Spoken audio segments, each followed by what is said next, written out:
Hey there, car enthusiasts. The 1970s were an interesting time for automotive design. Some cars became timeless classics, while others, well, let's just say they missed the mark. Today, we're diving into three of the ugliest cars from the 1970s that are better off staying in the past. These cars didn't just turn heads, they turned stomachs. Let's get started.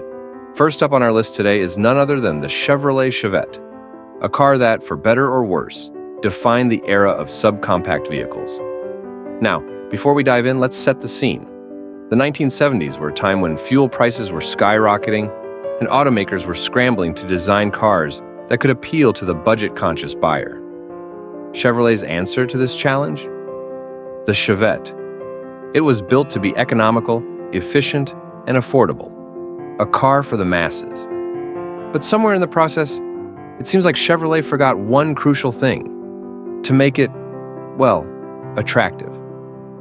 Let's start with the design. The Chevette's exterior can be described in one word: bland, boxy, featureless, and without a hint of flair. This car looks like it was designed by someone who had a ruler and zero imagination.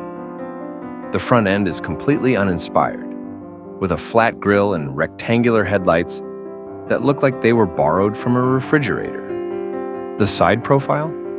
A straight line from front to back, with no curves or personality. It's almost as if the designers were trying to strip away anything that might make this car stand out. And they succeeded. The Chevette is the ultimate exercise in minimalism, but not in a cool, sleek, modern way. No, this is minimalism in the sense of we don't really care how it looks as long as it runs. And let's talk about the proportions. The Chevette was small, yes, but it also managed to look clunky at the same time. How does a car that's so small feel so heavy?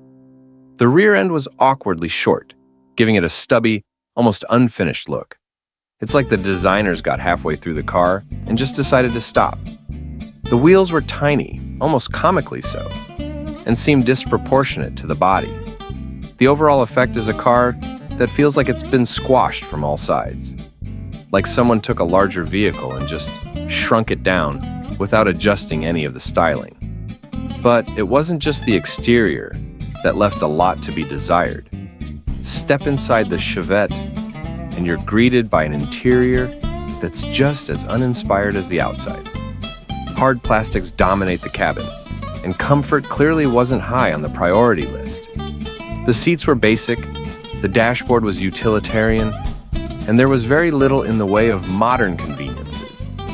It was a car built for function, not for luxury, and it shows. There's almost a charm in how basic it is, as if Chevrolet was saying, you don't need fancy, you need affordable. Now, to be fair, the Chevette was built to be economical. It was light, it was small, and it got pretty decent gas mileage for the time, which was a huge selling point in an era of gas crises and rising fuel costs.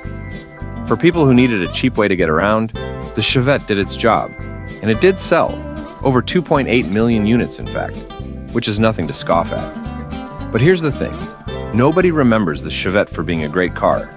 In fact, most people don't remember it fondly at all. Performance-wise, the Chevette wasn't exactly a thrill ride either. It came with a range of small engines, none of which were particularly powerful. The base engine was a 1.4-liter four-cylinder that produced a whopping 53 horsepower. Yes, you heard that right. 53 horsepower. That meant the Chevette wasn't winning any races, and trying to merge onto a highway was more of a hope and a prayer than a confident maneuver. The car had a sluggish acceleration, and while it wasn't designed for speed, even by economical standards, the Chevette felt underwhelming on the road. And let's not forget about the build quality. The materials used to construct the Chevette were, let's be honest, cheap.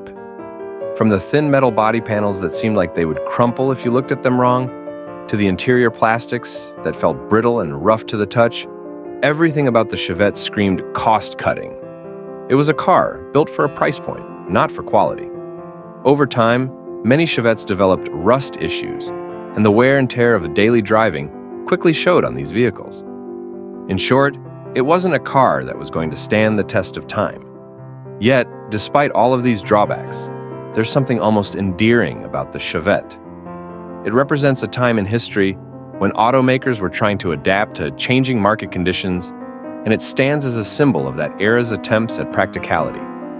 But no one can deny that when it comes to design, the Chevette just didn't have it.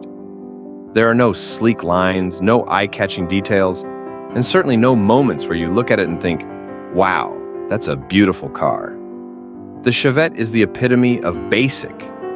It was transportation in its most literal sense, 4 wheels and an engine, designed to get you from point A to point B with the least amount of frills possible.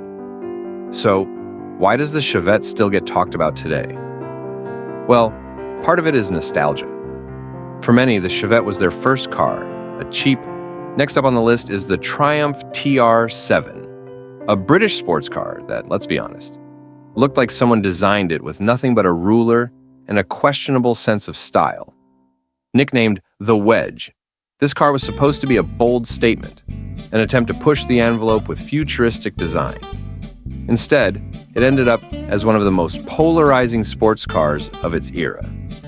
The TR7 had a very distinct wedge-shaped body that made it stand out, but not necessarily for the right reasons.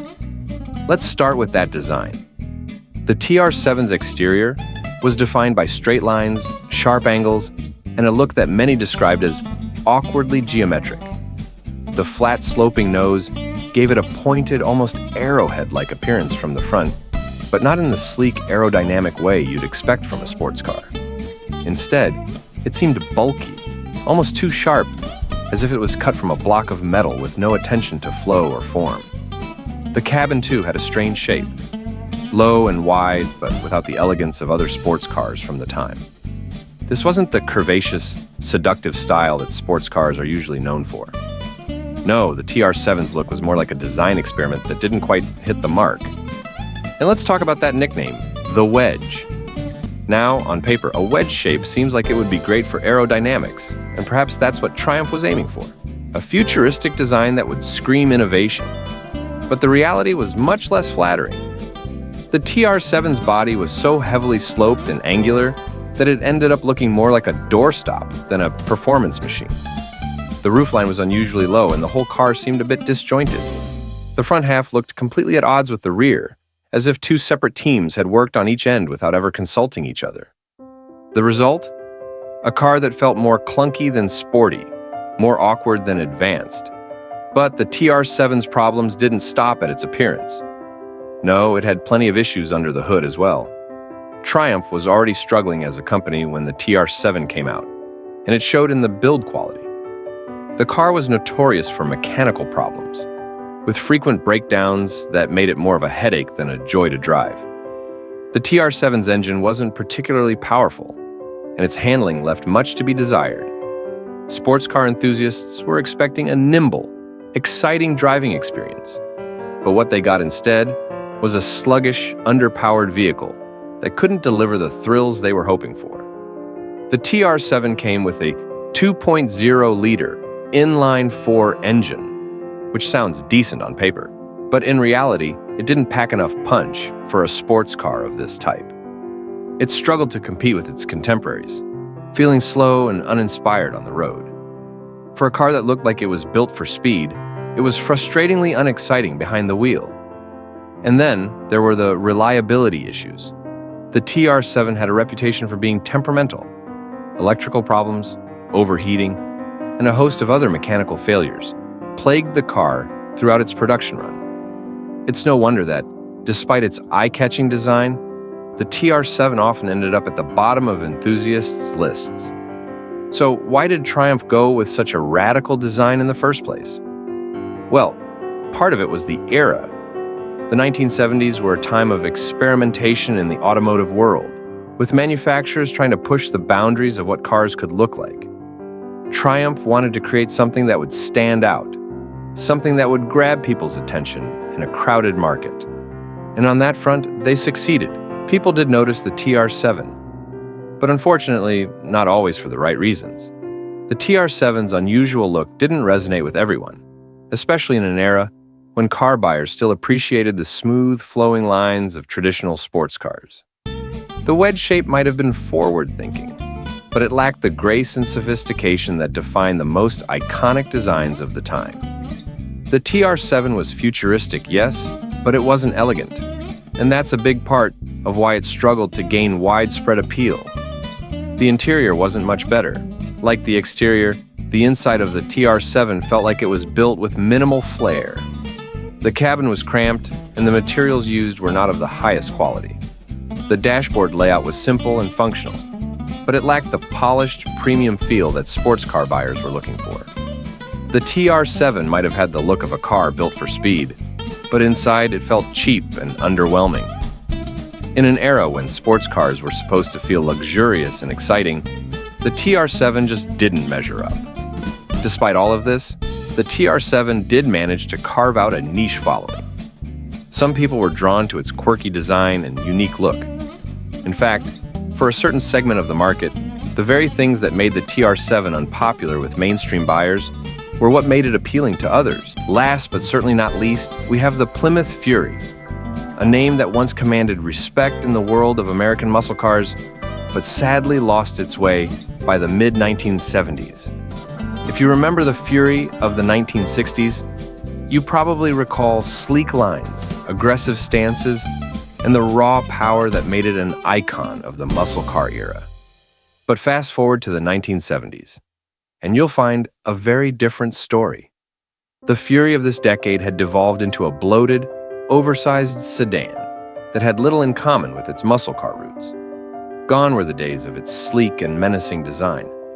Instead, what we got was an uninspired, bulky car that felt more like a land yacht than a road warrior. The 1970s Plymouth Fury had succumbed to one of the decade's worst automotive trends, sheer size over style. Its boxy shape and heavy front end gave it a lumbering appearance, and its lack of character was painfully obvious. The streamlined, aggressive styling that once made the Fury stand out had been replaced by bland, uninspired lines that made the car look like an afterthought.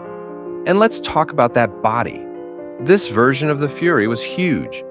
It was big, bulky, and not in the bold, imposing way that some large cars managed to pull off. No, this was a gas-guzzling behemoth that seemed to have been designed without any consideration for style or aerodynamics. The Fury's bloated proportions were in stark contrast to the lightweight, nimble designs of earlier muscle cars, and it showed in how the car handled. The oversized body made the Fury feel heavy and sluggish on the road, robbing it of the performance edge that had once made it a favorite among car enthusiasts. This wasn't just a cosmetic problem, though. The Fury's design also impacted its functionality. With its heavy frame and boxy, angular shape, the car was less aerodynamic than previous models, contributing to poor fuel efficiency at a time when gas prices were climbing. This was during the 1970s oil crisis, when drivers were becoming more conscious of fuel consumption, and the Fury didn't exactly respond to the moment. In fact, it went in the opposite direction, turning into a gas guzzler at the worst possible time. What had once been a symbol of American performance had become an unwieldy, inefficient burden on the wallet. And while we're on the subject of design, it's hard to ignore how completely the Fury had lost its way stylistically. Where the earlier models had a bold, intimidating presence, this version looked more like a government-issued fleet car than a muscle machine. Its styling was so basic and unimaginative that it seemed like Plymouth had given up on even trying to make the Fury cool. The car's front end, with its wide, flat grille and oversized bumper, looked like it had been designed by a committee trying to figure out how to make a rectangle move. It was heavy, clunky, and utterly devoid of the excitement that once defined the Fury brand. The car's decline in performance was just as noticeable. The 1970s Fury had lost the power and agility that once made it a force to be reckoned with on the road. The earlier models had packed some serious punch under the hood, with engines that could go toe-to-toe with the best muscle cars of the time. But by the mid-70s, the Fury had lost that edge. The engines were underpowered compared to their predecessors, and the car's sheer weight made it feel slow and unresponsive. It was no longer the thrilling muscle car that people wanted to drive. It had become a sluggish, oversized sedan that was more at home in a parking lot than on the open road. So, what happened?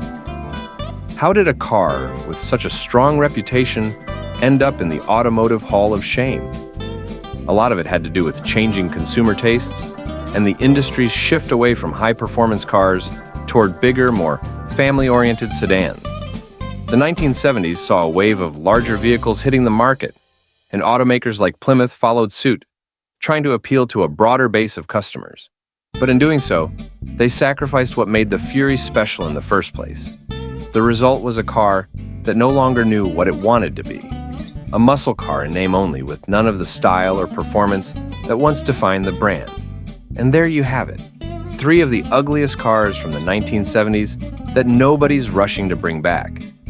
While the decade produced some legendary cars, these models serve as reminders that not every design choice was a winner. Which car do you think is the worst of the bunch?